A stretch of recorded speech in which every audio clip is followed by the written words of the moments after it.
There's an article going around called "They're Shocked We Won't Pretend Anymore," and it's written by a radio host and author, Thom Hartmann.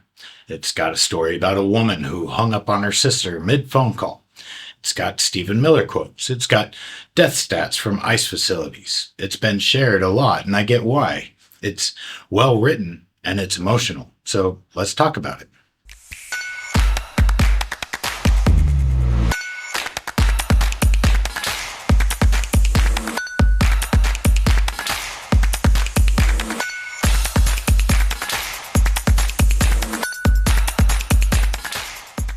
Look, I'm not here to tell you that this article is wrong. Some of it is dead on accurate. Well, some of it isn't.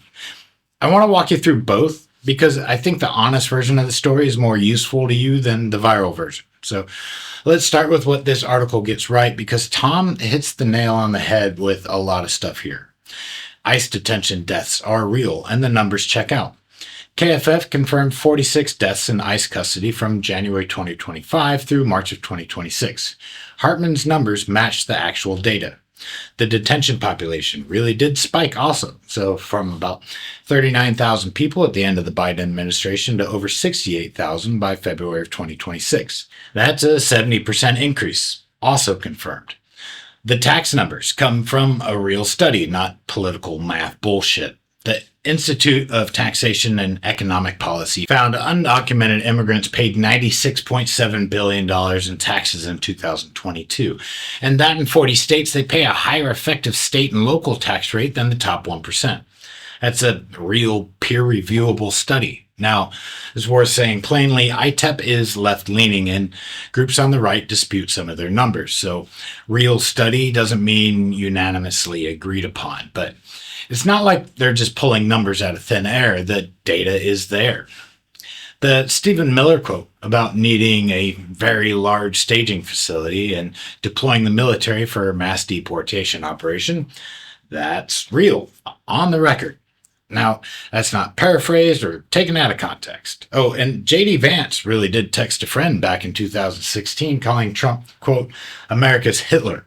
That's documented, verified by multiple outlets, and Vance himself acknowledged it on Fox News, for fuck's sake. Yeah, well, I think the simple answer is you've got to respect the American people. One more thing I want to give credit for, the closing image of this piece. A white relative telling their gay nephew or their Korean daughter-in-law or their half-Mexican grandkids that they don't see what the big deal is. That's not a cheap shot at a hypothetical. That's Hartmann naming a real dynamic that a lot of mixed families are actually living through right now. That part earns its place in this video before we ever get to the parts that are stretched. So when I push back in a minute, I'm not pushing back because he made stuff up wholesale. He didn't. The bones of this are real. Now, where it goes sideways is how a few things got framed. So here's where I think this article overstates things. First, the 675,000 deportation numbers. That's DHS's own public relations figure. Independent trackers like TRAC out of Syracuse put actual confirmed ICE removals somewhere between 234,000 and 290,000, much lower than Trump's number. The 675 figure leaned heavily on estimated self-deportations, which outside researchers say are likely inflated.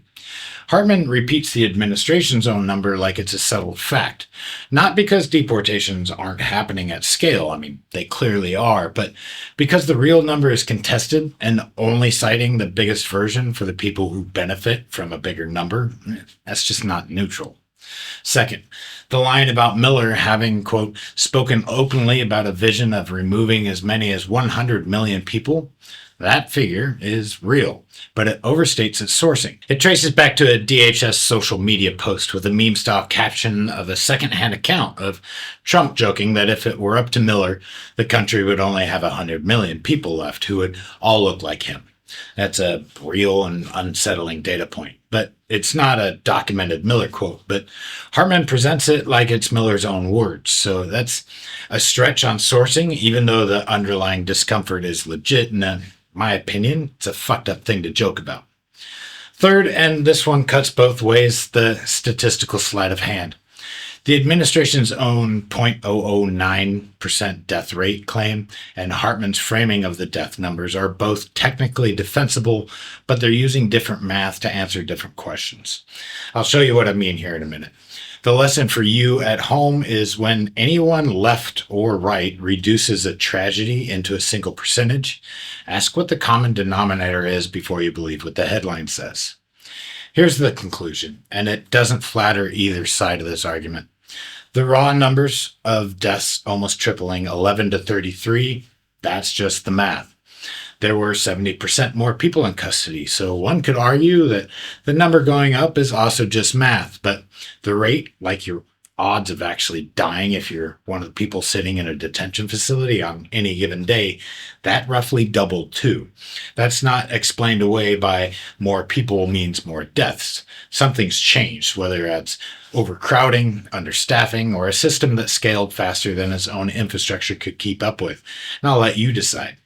Meanwhile, the Trump's administration's 0.009% talking point is probably calculated on a much bigger denominator. Likely everybody who's passed through the system over many months, not the number of people in a bed on any given day.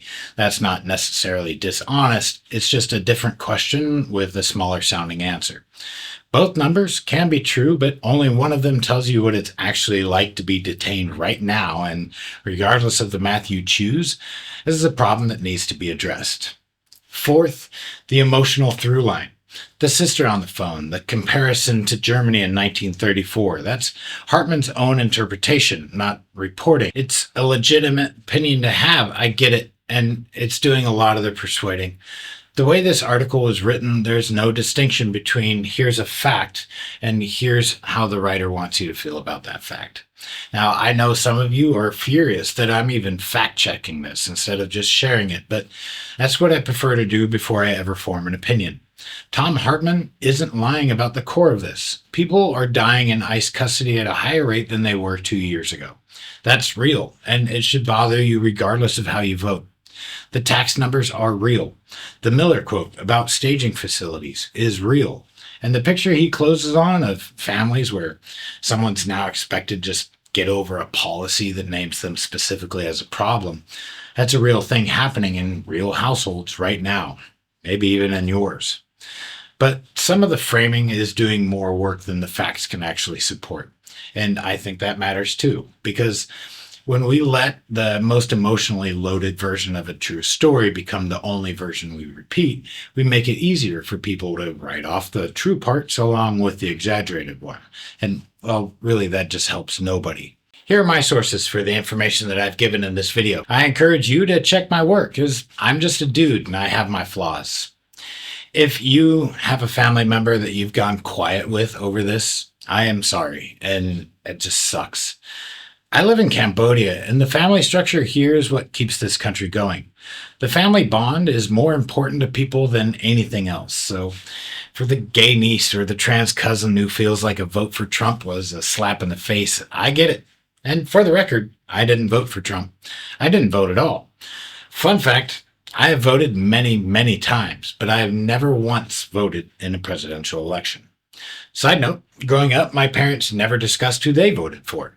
I realized as an adult it was because my parents voted for the opposite parties. They never discussed politics in the house because my parents loved each other and they loved their children, and that was more important to them than their politics. I have to ask you to do one thing, and it may be hard for some, but just give it a try.